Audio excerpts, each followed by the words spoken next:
Right now, if speculation is anything to go by, it could be the end of an era for the Communist Party in South Africa. The SACP's Congress gets underway today. Some delegates want a change in leadership, with First Deputy General Secretary Solima Baila taking over. But others don't share the same sentiments. They want Nzimande to stay on.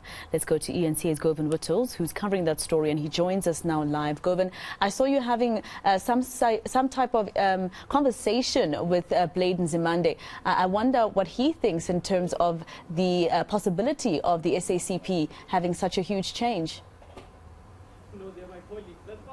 Well, that's certainly what the delegates here at the conference are bracing for. Certainly is what the SACP's members, 300,000 of them across the country, are expecting from this conference. It's dubbed an historic conference because Dr. Nzimande did indicate that he's ready to leave the position of General Secretary after 24 years at the helm. He came in at a very different time in South Africa compared to what it is now, and he's seen through some of the most historic moments in our country's democracy, being part of them.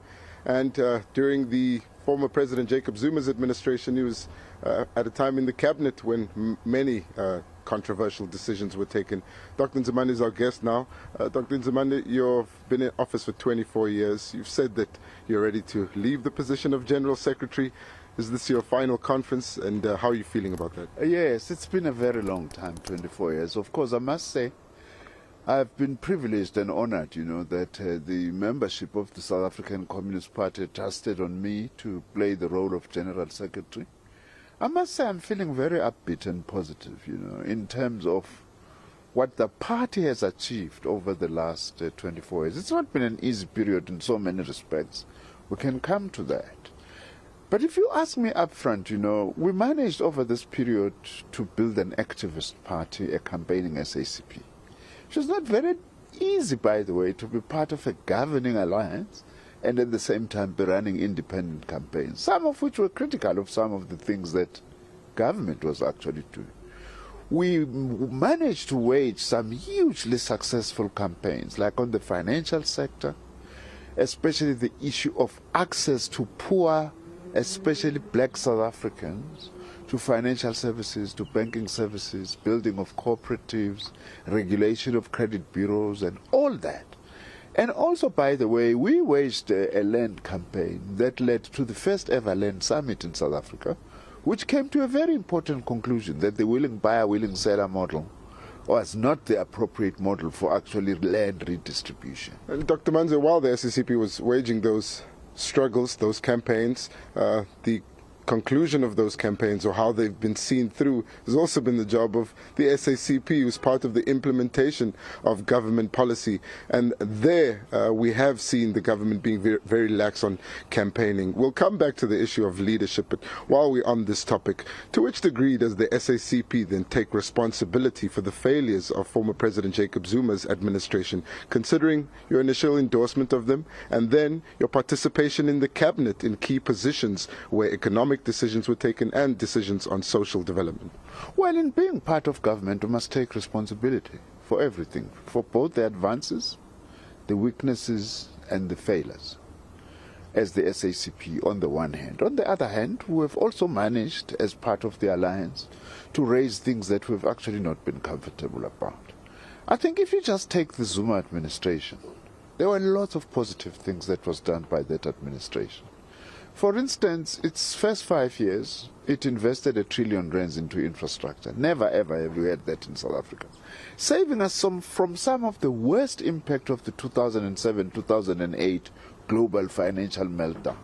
That administration also had 5 priorities, one of which was education, of which, for instance, I was playing a role, with the huge expansion of the National Student Financial Aid Scheme, and so on.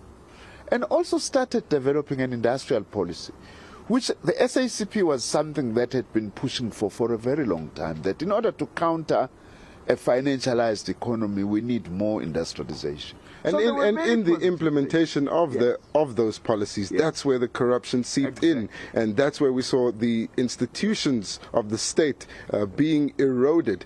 How do you rate the conduct of the SACP members who were deployed in the government under your leadership? That's what I was going to say, but at the same time then started very wrong things. Started at the same time, unfortunately, together with that, the rot of state capture, you know, that terrible role played by the Gupta family and all the people that were actually associated with.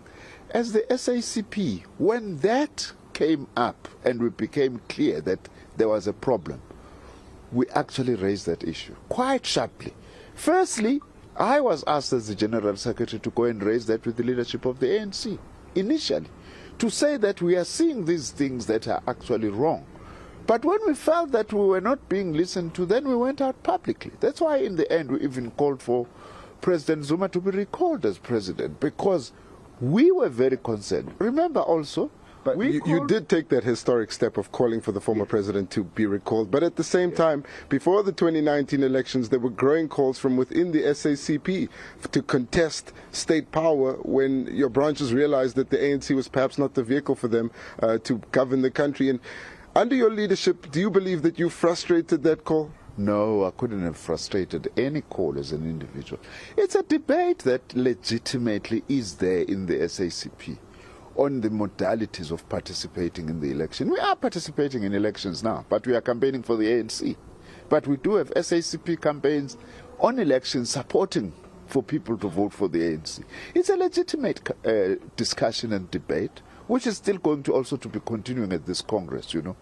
Do we consider that the SACP should at some stage contest elections separate from the ANC? Yes, maybe that time will come. But as our resolution stands at the moment, it says our most ideal route is to contest as an alliance. But what we need is a reconfigured alliance, an alliance that takes into account the current conditions, and that much as it is led by the ANC, but it is contesting elections and driving change in this country as part of a collective alliance leadership and organization. Let's move to the alliance now. Also, one of the historic moments under your leadership is the expulsion of NUMSA from COSATU, which many said marked a deep fracture within the left in South Africa. And the ANC's alliance has seemed to be dominated by the centrist faction of the ANC, with the SACP and COSATU, and especially NUMSA within COSATU, still saying that their views were not being taken seriously. Their suggestions on leadership in the party were not being taken seriously. They were only being come to for endorsements ahead of conferences by popular leaders. Do you think that as you leave the SACP's General Secretary position now, you've left the alliance of the left in South Africa in a worse state? I wouldn't say that it's been left in a worse state. In fact, the breakaway of NUMSA from COSATU was an unfortunate development. Contrary to what people say, the SACP did not engineer that, you know.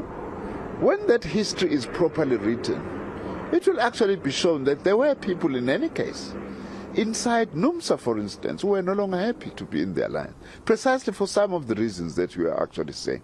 But also there was frustration, genuine frustration from sections of the leadership of COSATU about what they saw as unbecoming behavior.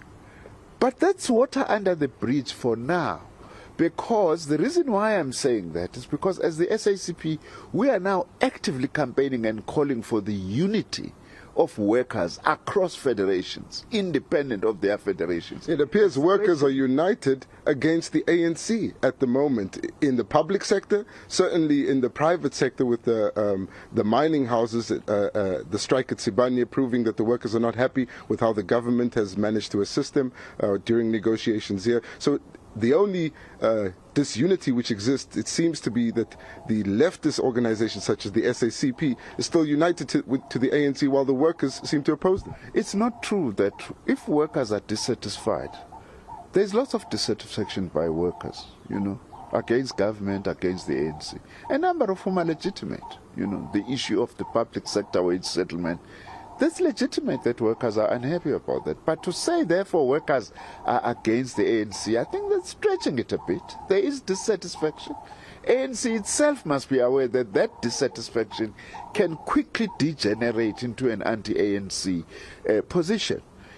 The workers have a right to express, like they did in Rustenburg when they chased me away, unfortunately the president as well.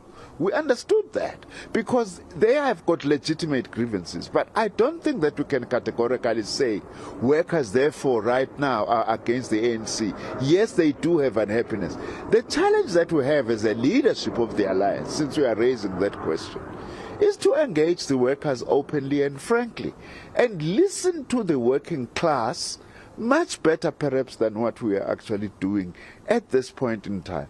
Already our Congress today and over the next few days is going to be focusing on what is to be done to once more ensure that we assert a working class agenda as part of South African politics, and that workers are able to mobilize in such a way that we are able to direct our economy to actually serve the interests of the overwhelming majority of our people. Let's go to the conference, few issues on leadership then. Yes.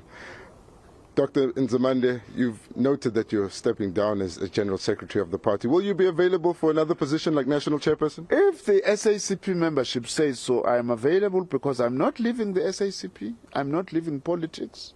I'm not saying I need to be in a position. But if the membership says so, well, go, we are deploying you there, I'm more than happy to do that, as I have done over the last 24 years. The SACP has actually been able to say you must actually go and serve there. I'm not leaving the SACP. I'm not leaving politics. And do you want your deputy, Solly Mapaila, to take over from you as General Secretary? Well, that's not my choice. That would actually be the choice of Congress. But if you ask me, he definitely is one of our very capable comrades. Last one on the President, Cyril Ramaphosa. Are you endorsing him for a second term? Well, that's not for us. That's for the ANC conference. But as the SACP, we support the effort that President Ramaphosa is leading to renew the ANC. But for us, of course, renewing the ANC must also mean commitment to reconfigure the alliance. We support the effort that he is leading to fight against corruption. That is very important. And for that reason, he is the kind of leader that we say, if he is able to take these things forward and if we assist him, we are likely to see the ANC getting out of the hole that it is in at the moment. For that reason, yes, we do actually support the effort that President Ramaphosa is actually leading at this point in time. Dr. Nzimande, thank you for your time. Thank you also for the frank answers to my questions. That's Dr. Blaine Nzimande, the outgoing General Secretary of the SACP, just a few hours before the opening of the conference here, an historic one, and you heard him endorse his deputy, Solly Mapaila, to take over as General Secretary of the Communist Party. We'll be here to give you all the latest developments from the conference late into the night and over the next 4 days as it unfolds, and be here to cover all the important speeches as well. For now, it's back to you. All right, Govan Whittles with that report. Let's leave it there for now.